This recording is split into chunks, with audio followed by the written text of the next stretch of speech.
Some roles seem like they're tailor-made for specific actors. Hugh Jackman and Wolverine seem to be a perfect example of this principle. However, that wasn't originally the case. X-Men was released on July 14, 2000. It arguably launched the established and rubric of the modern incarnation of the superhero movie. Much of the success of the film has been attributed directly to Hugh Jackman's star-making turn as Logan. However, as hard as it might be to believe, he was not the first actor cast as the part of the wandering Canadian without a memory. But before we get too deep into today's episode, please like and subscribe to the Nerdstalgic channel. Casting is everything. They say a director orchestrates their film almost completely in the casting of the characters. Every film that truly succeeds does so off of the strengths of the performers at hand and their ability to disappear into their roles. In the movie business, the art of casting is an ephemeral dance between commercial realities and artistic integrity. And then, sometimes, it's just a train wreck. And the fact that things turn out well is a miracle, but let's not get ahead of ourselves. Oh my God, whoa. The X-Men's path to the silver screen was a long and circuitous one, having been originally optioned by Orion with a screenplay by Marvel stalwarts Jerry Conway and Roy Thomas. The project eventually migrated over to Carolco, where this version of the film would have seen Bob Hoskins playing Wolverine in a film produced by James Cameron and directed by Catherine Bigelow. Yes, Bob Super Mario Bros. Hoskins. Come and get it, lizard breath! This version obviously never happened. The rights lapsed and they were picked up by Lauren Schuler Donner, wife of Superman the motion picture director Richard Donner, and mega producer in her own right. Thanks to the boom in popularity that the X-Men the animated series sparked, the X-Men quickly became a hot commodity around Hollywood. After many versions of the script by a revolving door of writers, Donner was able to get the project set up at Fox, with a script by David Hayter and Bryan Singer in the director's chair. Are you gonna have a problem taking orders? I don't know. Give me one. The film took a more grounded approach to the characters. Joss Whedon even did a draft of the script at one point, which Singer resoundingly rejected because he thought it was too funny. It was this grounded approach and emphasis on the large ensemble cast that proved to be a winning formula for Fox. However, like with any ensemble cast picture, a compelling point of view character was essential to balancing the film correctly. With a cast of both exciting unknowns, award-winning actors, and acclaimed theater performers, you could have practically picked any of the characters to lead the charge, and you'd have a highly watchable film. Unless you picked Storm, in which case, Senator Kelly is dead.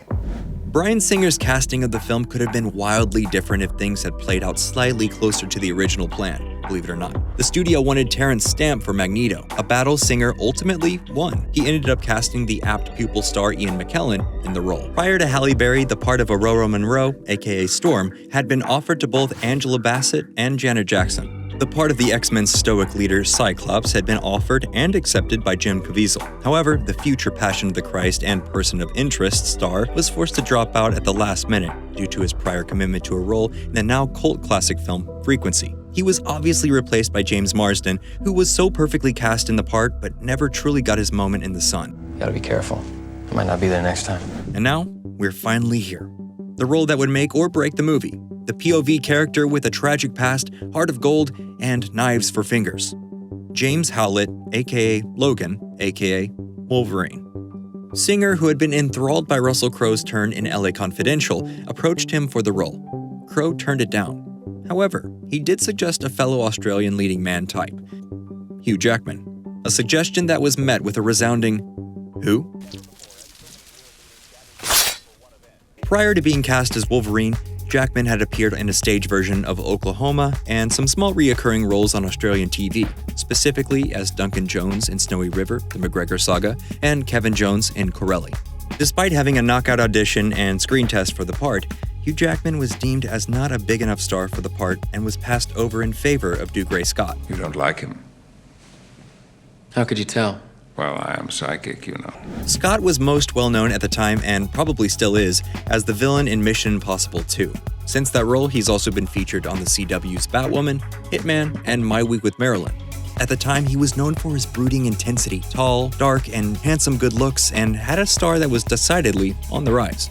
This seemed like a perfect casting choice. Scott had dramatic chops to perfectly bring out our favorite survivor of the Weapon X project to life.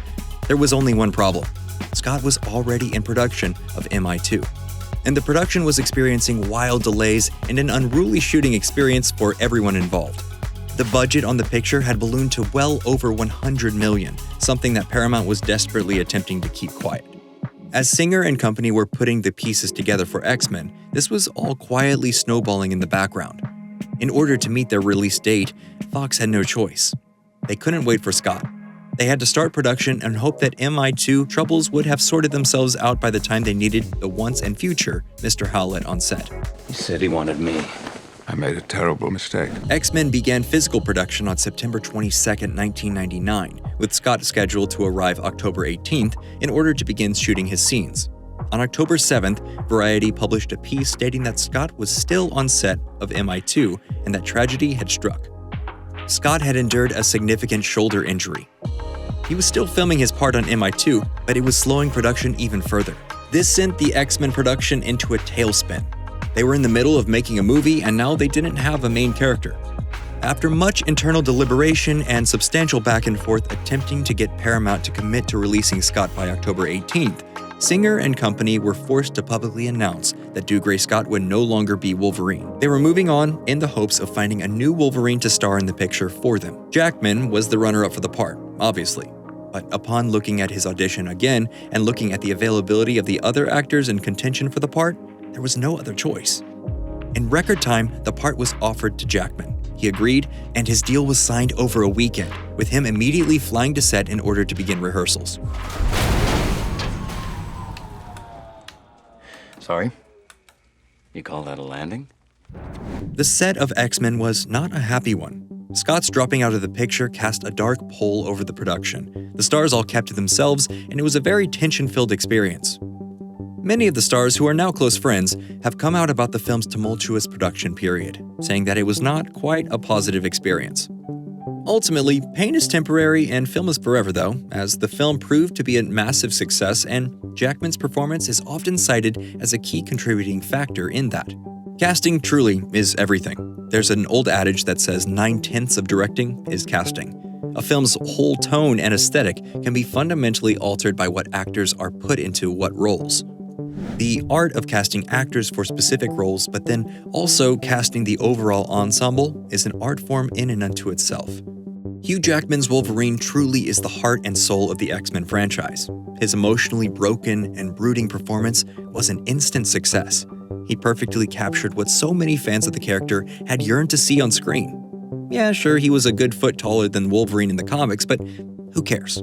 He was perfect in every other way. He completely embodied the character. Cyclops, right? You want to get out of my way? Without Jackman, the whole film could have fallen apart like a house of cards. When discussing film, many critics analyze the choices and compositions the directors make, the structure of the screenwriter, or even the acting choices of the performers. But it's seldom that the act of casting itself is ever really looked at and evaluated. Well, in Jackman's case, he might have been second runner-up, but in the long run, he definitely came out on top. Hey, it's me. Prove it. You're a dick. And on that note, please like and subscribe to Nerdstalgic for more videos just like this one.